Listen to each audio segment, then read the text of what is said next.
예, 그 10% 법칙이라고 있는데요. 허리가 아프신 분의 약 10%가 디스크고 그 디스크로 진단받은 환자의 10% 정도만 수술이 필요하다고 해서 보통 이제 10% 법칙이라고 말합니다. 네. 근데 이제 간단하게 말씀드리면 이제 허리가 아프면서 하지 방사통이 심할 때 근데 그 통증이 아주 센 진통제, 뭐 마약성 진통제나 이런 걸로도 조절이 안 되는 경우 그때가 첫 번째고요. 두 번째는 대소변 장애까지 오는 경우가 있습니다. 너무 눌린 경우 신경이. 또 세 번째로는 하지 근력 약화, 그러니까 잘 못 걸으신 분들이 있으세요. 그러니까 저희는 이제 수술을 하는 사람이니까요. 저한테 오는 경우는 훨씬 더 심한 경우에 이제 저를 보게 되는 거죠. 예, 뵙게 되는 거죠. 예. 아까 하지 방사통이라고 그게 뭐 어떤 건가요? 처음에 이 허리 디스크 자체가 퇴행성 질환이라 원래 허리가 평소에 안 좋다고 느끼시는 분들이 이렇게 뭐 조그만 충격, 뭐 양치질을 하는 경우에도 올 수 있다고 말씀드렸죠. 그러니까 그런 경우에 엉치 또는 다리까지 내려오는 통증이 극심하게 오는 경우가 있습니다. 그러니까 보통 저희가 MRI 검사를 할 때 모든 어떤 병원이라도 처음에 허리가 아프다 그래서 MRI를 찍는 경우는 많지 않거든요. 보통 엉치와 허리 통증, 엉치 통증, 그다음에 하지 방사통까지 동반이 됐을 때 이제 디스크를 의심하고 그때 정밀 검사를 하는 경우가 많습니다. 그 허리 디스크의 증상은 어떤 것들이 있는지 설명 좀 부탁드릴게요. 방금 말씀드렸지만 허리 디스크라는 경우는 이 약해진 수액, 말랑말랑 수액이 이 뒤에 노란 신경을 눌러가지고 오는 증상이거든요.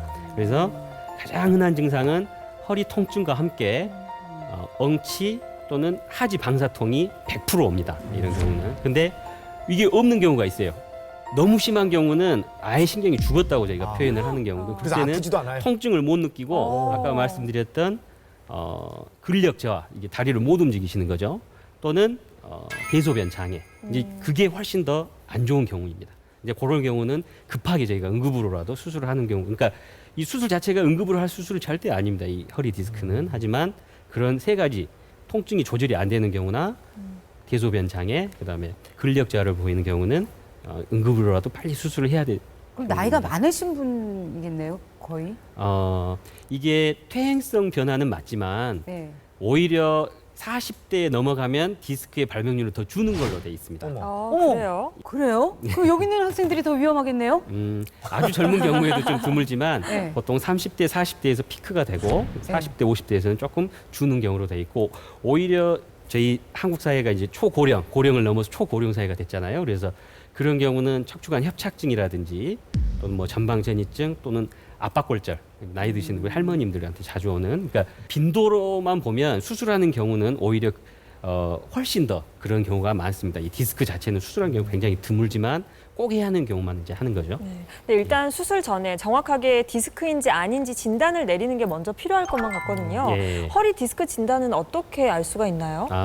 허리 디스크의 이제 진단은 이제 본인이 쉽게 알 수 있습니다. 그래요? 그것은 일단 하지 방사통이 있지 않으면 일단 저희가 허리 디스크는 아닌 것으로 보통은 판단을 합니다. 하지 방사통이라는 게 정확하게 어떤 한쪽으로 거죠? 내려가는 통증, 다리 쪽으로 내려가는 한쪽으로만요? 통증. 예, 주로 이제 디스크는 양쪽으로 터지는 경우는 없으니까요. 주로 한쪽 일측성 통증, 한쪽으로 통증이 올 때 이제 저희가 이제 의심을 하고 이제 본인이나 아니면 뭐 보호자분이 가만히 이제 환자분을 그러니까 증상이 있으신 분을 눕혀놓고 한쪽 다리를 이렇게 들여서 골반을 이렇게 굴곡시키거든요. 이렇게 다리를 들어보면 통증이 생깁니다. 약 한 30도 정도에서 보통 이렇게 통증이 이제 본인이 아픈 통증이 더 심해지는 거죠. 네. 다리를 들어봤을 때 저렇게 다리를 들어봤을 때 통증이 생기면 이런 경우는 허리 디스크가 있으니까 요때는 저희가 정밀 검사를 해보자 이렇게 말씀을 드리는 그럼 경우가 교수님, 많습니다. 엑스레이만으로도 디스크인지 아닌지 확인이 되나요? 맞아. 어디 가면은요, 네. 어떤 곳에서는 엑스레이. 서민들이 돈도 없는데 네. 뭐 그거 MRI 돈 되게 많이 찍자고, 들어요. 예, CT 찍자고 막 그래가지고 좀 곤란할 때가 있거든요. 네, MRI 검사를 가장 요즘 많이 하고 또 너무 좋은 검사예요. 왜 그러냐면 MRI 검사 자체는 우리가 방사선 검사가 아니거든요. 그러니까 엑스레이나 CT하고 틀리게 방사선 검사가 아니고 이건 자석을 이용해서 하는 검사라 몸에 해가 전혀 없습니다. 일단 또 둘째 장점은 근육이나 인대, 신경, 디스크 이런 것을 정확하게 볼 수 있어요. 그러니까 이제 우리가 치료하는 입장에서는 너무 좋은 검사라 이제 그 검사를 권유하게 되고 정확한 진단을 말씀드릴 수 있습니다. 근데 한 가지 단점이 좀 가격이 네, 좀 너무 비싸서 비싸요. 저희가 조금 고민은 하고 대신에 아까 말씀드렸지만 이게 허리 통증만 있다고 해서 바로 MRI 검사를 이렇게 말씀드리진 않고 이 증상으로 봐서 이건 분명히 디스크에 가깝겠다. 이럴 때는 이제 MRI를 환자분들한테 말씀해서 이렇게 하는 거고. 어느 게 확신이 있었을 때. 그렇죠. 엑스레이 같은 경우는 오히려 이 디스크를 알 수는 없습니다. 정답 먼저 말씀드리면 엑스레이를 가지고 디스크가 있다 없다를 판단할 수는 없고요.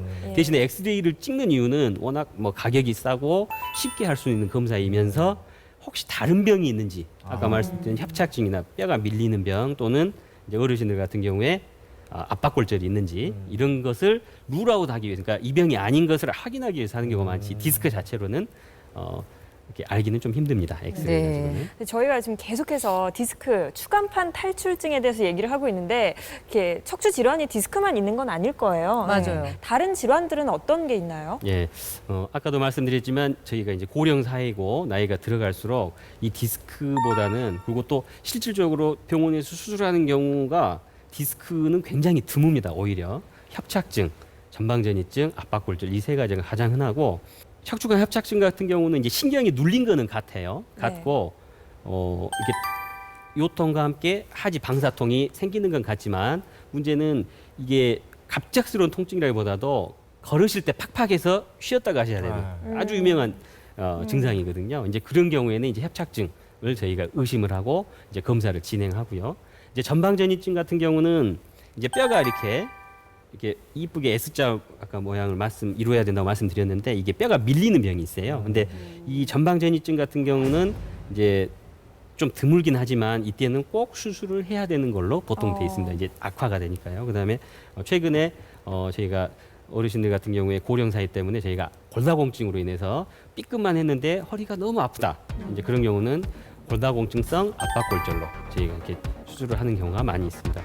그러니까 이 디스크보다는 오히려 최근에는 이런 다른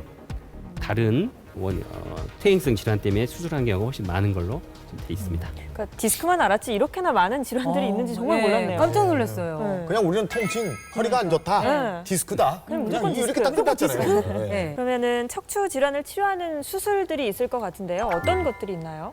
보통 몸에 칼을 댄다는 수술은 크게 세 가지로 나누는데요. 일단 뭐 레이저 보통 말하는 이렇게 저희가 선전을 보통 많이 할 수 있습니다. 레이저 내시경 치료. 그것은 아까 말했던 디스크 같은 게 간단하게 이렇게 빼기만 하는 거. 그다음에 현미경으로 이용해서 신경을 풀어주는 거. 그다음에 아예 뭐 재발의 위험성이나 전방전이증이 심해서 뼈가 이렇게 많이 틀어졌을 때는 기구 고정을 이용해서 이제 신경을 확실히 풀어주고 척추체도 고정을 해주는 방법이 있습니다. 그러니까 이런 경우는 환자분 상태에 따라서 적절히 저희가 선택을 해야 될 것 같습니다. 네. 알려주신 것처럼 뭐 현미경, 내시경, 뭐 여러 가지 시술 방법들이 있는데 네. 이렇게 수술을 하게 되면 회복 기간은 어떻게 되나요? 금방 좀 회복이 가능한가요? 보통 뭐 간단한 수술은 뭐 그다음부터 활동은 가능하시고요. 조금 긴 수술은 저희가 한 열흘 정도 입원을 해야 되는 경우가 있고 또 특히 이게 퇴행성 질환이라는 말 자체가 본인 몸이 오래 쓰셔서 많이 쓰셔서 고생하셔서 오는 이게 질환을 보통 표현을 하는 거니까요. 그래서 조금 몸을 아껴서 사시라고 말씀을 드리고 보통 한 달 정도는 수술 후에 저희가 조금 조심을 하시라고 말씀을 드립니다. 한 달 정도. 한 달. 네. 근데 진료를 하시다 보면 그런 경우 있을 것 같아요. 왜 어르신들 모여 계신 거 하면은 그중에 의사 한 분이 꼭 계세요. 허리 어디 아프다고 그러면은 그 허리 칼 대면은 그거 더 악화돼. 맞아요. 허리는 손대는 거 아니야. 네. 그리고 오해들이 좀 있어가지고 좀 답답하실 때가 있죠. 이제 저희가 안타까운 경우는 물론 어떤 경우에는 수술적 처치가 조금 성급하지 않았나. 수술을 타 병원에서 뭐 수술을 했는데 오히려 이거 조금 보다가 악화되면 했었어도 좋지 않았을까 이런 생각이 들 때도 있지만 또 간혹은 반면에 이분은 꼭 수술이 필요한데 본인처럼 주변에서 들은 네. 말 이런 것 때문에 네, 큰일 나. 수술적 치료가 늦어져서 네. 신경학적 증상, 그러니까 뭐 못 걸으시든지 뭐 대소변 장애가 평생 안고 살으셔야 되는 분도 있거든요. 진짜 안타깝죠. 이렇게 그런 경우는 저희가 네. 조금 안타까워서 뭐 이제 말씀은 잘 드립니다. 하지만 가장 중요한 것은 특히 이제 담배 같은 경우는 허리가 굉장히 안 좋은 걸로 돼 있습니다. 그래요? 퇴행성 질환을 좀 찔리시나 봅니다. 네. 퇴행성 담배가 무슨 질환을 연관이 있죠? 그 디스크 자체의 퇴행성을 훨씬 빠르게 한다는 보고가 있습니다. 그래서 담배는 저희가 꼭 끊게 하고요. 환자 안 좋으신 분들. 술은요? 술은 오히려 담배보다는 나은 걸로 되어 있습니다. 그리고 또 비만 이제 이렇게 조금 뚱뚱하시고 특히 복부 비만, 뭐 저도 좀 비만이지만 비만 있으신 분들은 허리 근육이나 인대가 조금 약해질 수 있다 그래서 저희가 좀 체중 조절은 조금 말씀을 드립니다. 네. 근데 제 주변에는요 디스크 수술을 했어요. 네. 근데 또 재발을 해갖고 이런 경우는 수술이 잘못된 건가요? 아니면 이게 원래 완치라는 게 없는 건가요? 이제 수술을 잘하는 병원에서 하신 게 제일 중요하고요. 뭐 농담이었고 일단 이 여러 가지 종류가 있습니다. 수술법에. 네. 그러니까 아까 우리 임경준 교수님 말씀하신 경우는 이제 비수술적 치료. 네. 근데 저 같은 경우 이제 수술적 치료를 하는데 크게 이제 세 가지로 나누거든요. 일단 내시경 레이저 수술이라 그래서 이렇게 디스크가 터진 경우 그것만 제거해 주는 방법.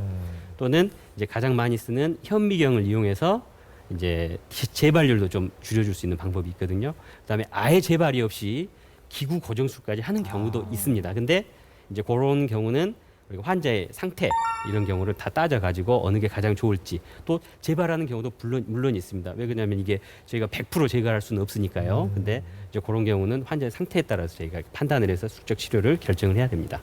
마지막으로 교수님 당부의 한 말씀 부탁드리겠습니다. 예, 척추 질환이 또 여러 개가 있고 또 치료법이 다 틀립니다. 그래서 적절한 진단과 치료가 가장 중요할 것 같고 그보다는 먼저 자기 몸을 특히 허리를 아끼려는 그 자세가 중요할 것 같습니다.